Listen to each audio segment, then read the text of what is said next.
بسم الله الرحمن الرحیم. السلام علیکم. د یوټیوب چینل او د فیسبوک پیج د خیسو بابا نه یو ځل بیا ستاسو په خدمت کې حاضر یم او زمونږ د ټیک ټاک آی ډي هم شته. نن مې تاسو له ډېره ښکلې خوندوره او مزیداره کیسه راوړې ده. کیسه ده د بهلول دانه. بهلول دانه به څوک نه پېژني، د هېڅ یو تعریف محتاجه نه دی. یو ملګري په فرمایش باندې چې د ډېر وخت نه بیا فرمایش کوي چېرته د بهلول دانه څه نه څه واقعیات ده، یعنې د هغه څه کیسه ضرور شیر کا. د دې نه مخکې هم د بهلول دانه په باره کې د هغه چې کوم واقعیات دي یا د هغه چې کوم مختلف کیسې دي هغه موږ ستاسو سره شریکې کړي دي. هغه د ویډیوګانو په شکل کې او زما په خیال چې اندازتن که زه غلطېږم نه نو د نن نه مخکې موږ 3 ویډیوګانې کم سے کم د بهلول دانه په کیسو په باره کې کړي دي.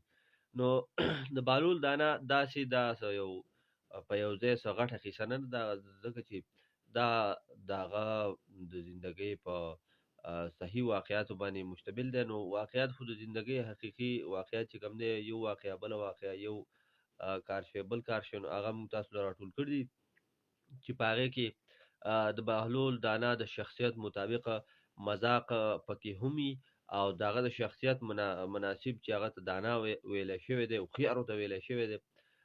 الله والا ډېر عقل ورکړی، نو په هغې کې ډېر ذهانت او ډېر ژوروالی او ډېر هوښیارتوب پکې هم انشاءالله چې دا کیسې به ستاسو خوښېږي. نو نن مې درله هم د بهلول دانه په باره کې څه لږ ډېر واقعات راټول کړي دي.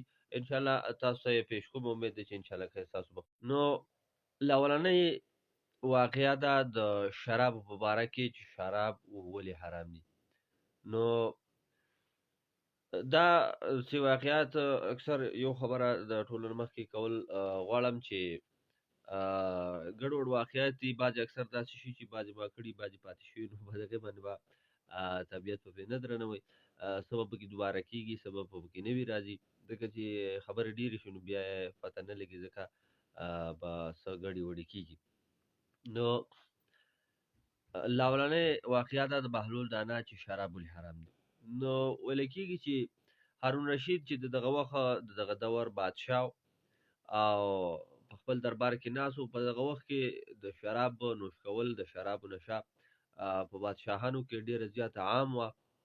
بادشاهانو به ډېر په کل عام یا ډېر په شوق سره به د شرابو نشه به یې کوله، حالانکې شراب په اسلام کې حرام دي.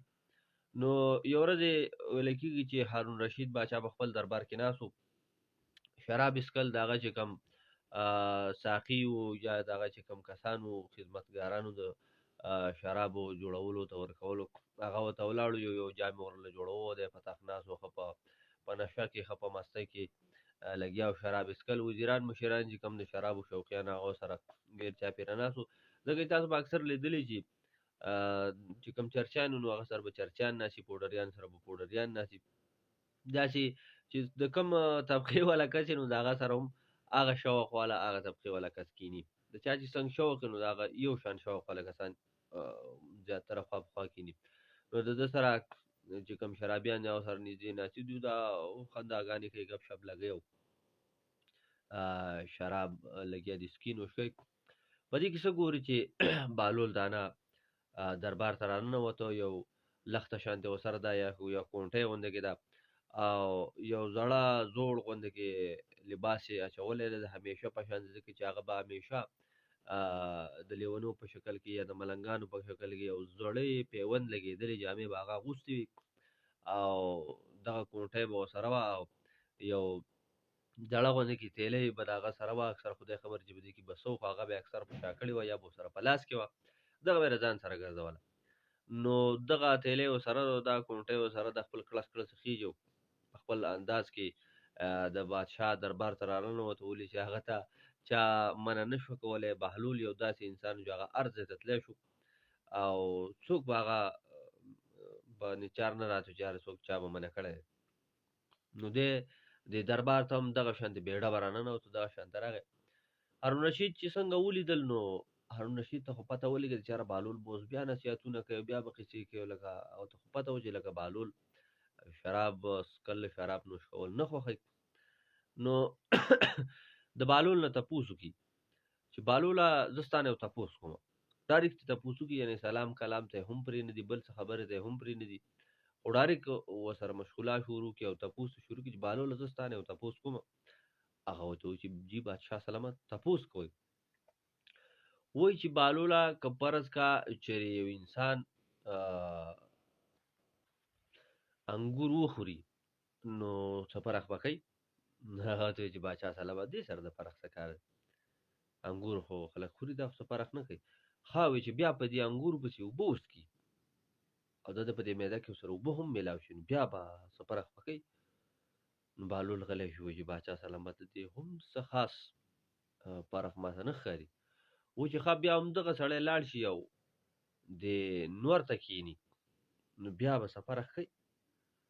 هغه چې بادشاه سلامت نه دې کې هم څه حرج پکې نشته، نور ته دې هم کښېني، دا څه غټه خبره خو نه. دی وایي چې ښه چې نه انګور خوړلو او نه د اوبو میلاوېدو سره بیا نه د نور د کېناستو سره څه فرق نه کوي، نو بیا ولې شراب چې کوم دی نو د اوبو سره میلاو شي، نور ته کېښودی شي او د هغې نه چې په کوم طریقه شراب راوځي او لکه بیا خلک شراب څکي، نو دا شراب ولې حرام دي؟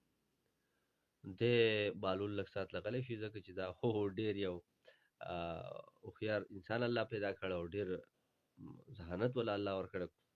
داسې یو لمحې دپاره غلی شو، بیا وایي چې یاره بادشاه سلامت تا خو زما نه تپوس وکړو، خو زه ستا نه آیا یو تپوس کولی شم؟ هغه وایي وایه کنه بهلوله.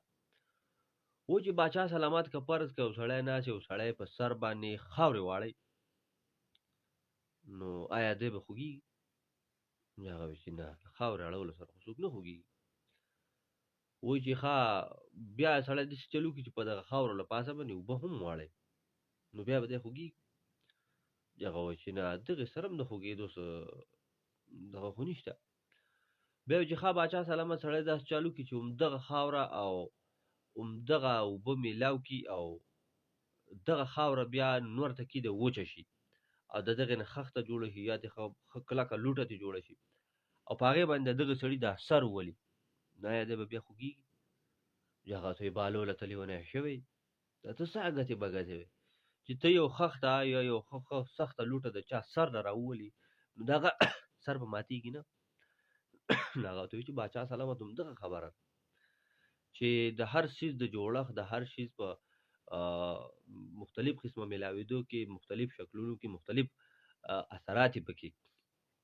انګور چې دی هغه ته هسې خوره تا ته څه فرق نه کوي، اوبه پسې کم څه فرق نه کوي، خو انګور چې کله د اوبو سره ته په دغه بله طریقه میلاو کړي او بیا یې نور ته کښېږدي او دغه د هغې خدای خبر مختلف قصې د شراب جوړولو او دغه څښا اوبه ترې وباسي چې دغه کله ته وڅکې نو بیا ته خپل هوش او حواس کې نه او ته ابلهې وې ګډې وډې وې چې څه دې وي هغه دې ووي، خپل عبادت ستا نه پاتې دی، هر څه درنه پاتې دي، نو دغه نقصان نه شو.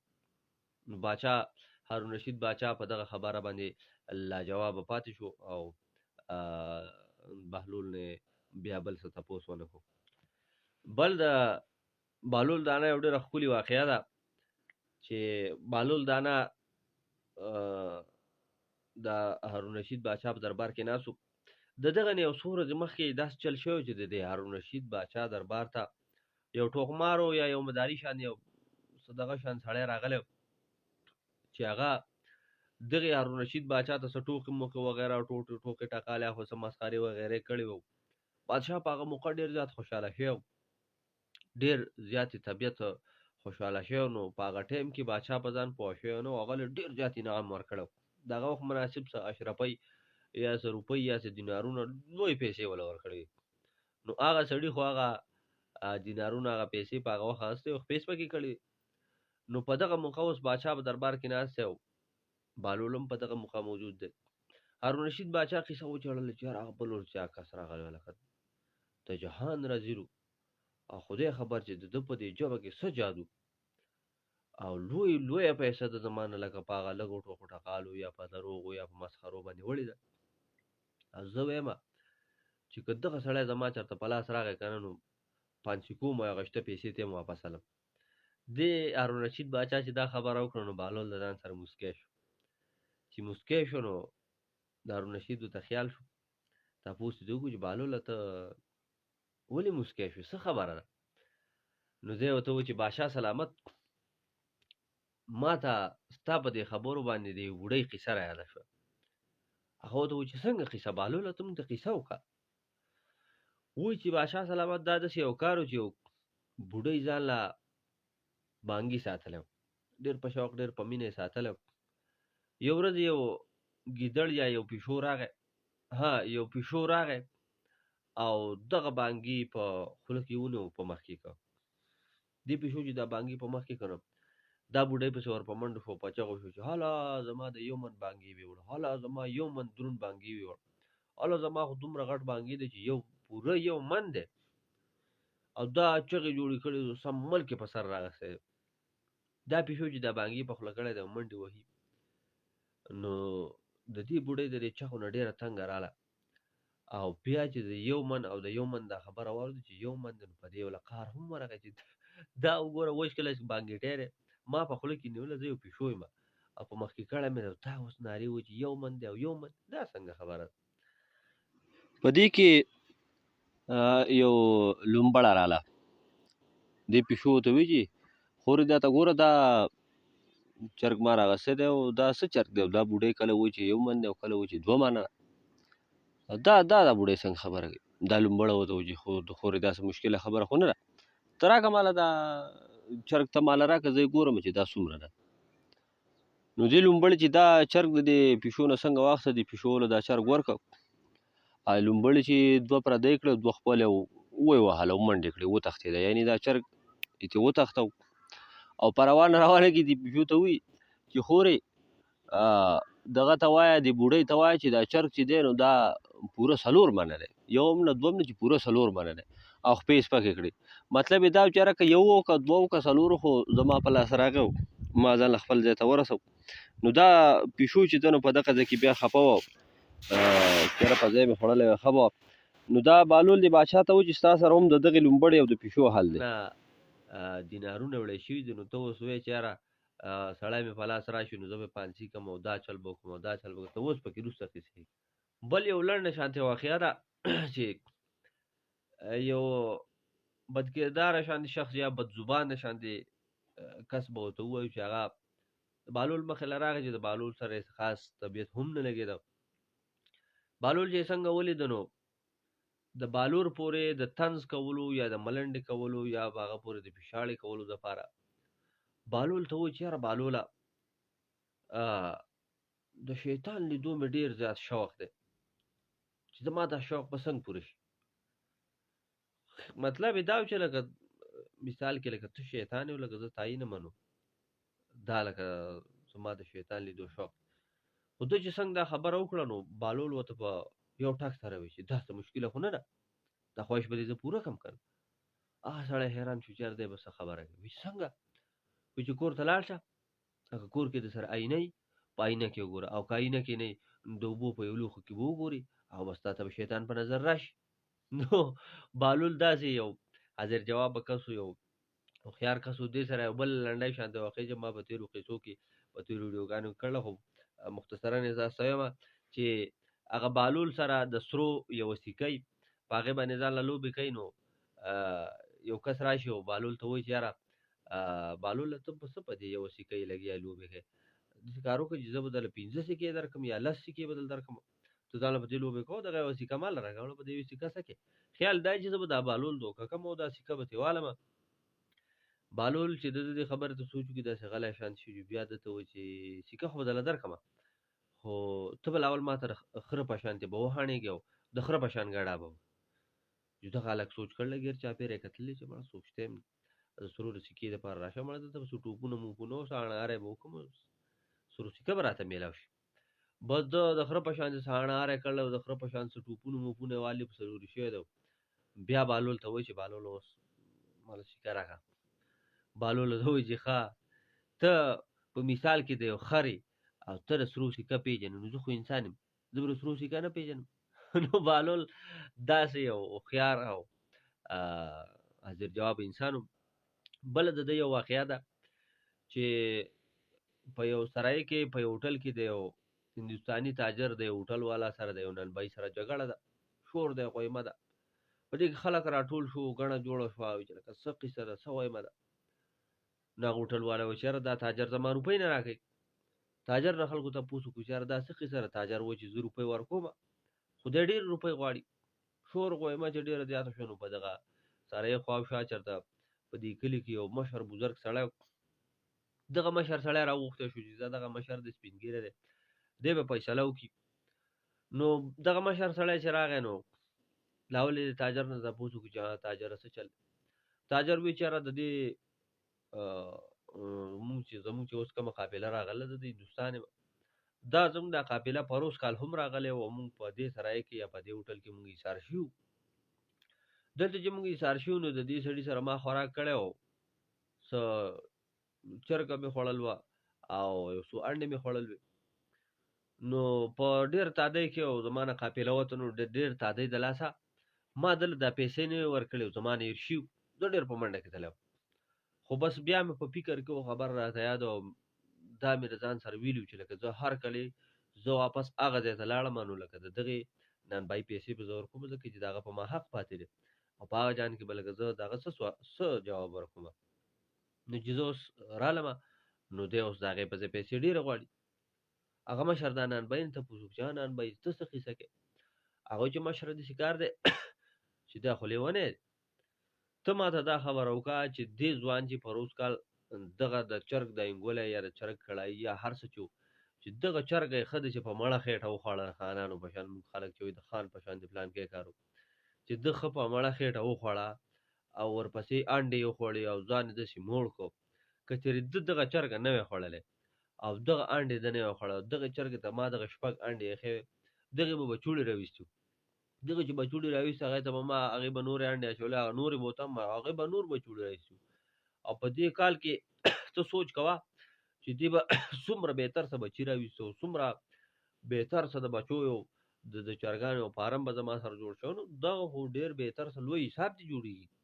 د ده نه زه دومره لوی حساب نه غواړم، د ده نه خو زه صرف 10,000 دیناره غواړم او دی دې ماله صرف 10,000 دي، که زما په خیال غالبا 11,000 دیناره چې دی دې صرف دغه راکړي او لکه ده نه زه نور ډیمانډ نه کوم، نور ډېر پیسې څه نه غواړم. دغه بوډا سړی چې و دغه هم د دغه نانبایي څه کلیوال شانتې و، ده ته لږ څنګ یې هم کو. او بل تاجر د بل ملک سړی و، د لرې ځای سړی و، نو هغه ته یې خاص د انصاف شوق هم ونه کړو. نو ده د تاجر ته اډر ورکړو چې هلکه د دې نانبایي خبره صحیح ده او تا اوس د ده چرګه خوړله او د خوړلي هغه چې کوم قیمت غواړي نو لکه دغه به لازمن ته ورکړې. دغه تاجر سر ونیو چې خدای پاکه زه به اوس دله 10,000 یا 11,000 دیناره د کومې غاړه راوړم، دا دومره لوی دولت دونه رقم څونه زما سره دلته کم دی، ما خو چې خپل کوم د تجارت سامان راوړلی کوم دغه هغه دومره پیسې نه کوي، 10 یا 11,000 دیناره به زه اوس کوم ځای کړم. تاجر ډېر زیات خفه شو او سر یې ونیو کېناسته. چې په دې کې یو کس د دې ګڼې نه راووت ویل چې هلکه ستاسو په دې مشوره باندې په دې فیصله باندې لکه رضا نه یم، دا تاجر پې هم رضا نه دی، نو زه به د نږدې ښار ته لاړ شم او قاضي به راولم.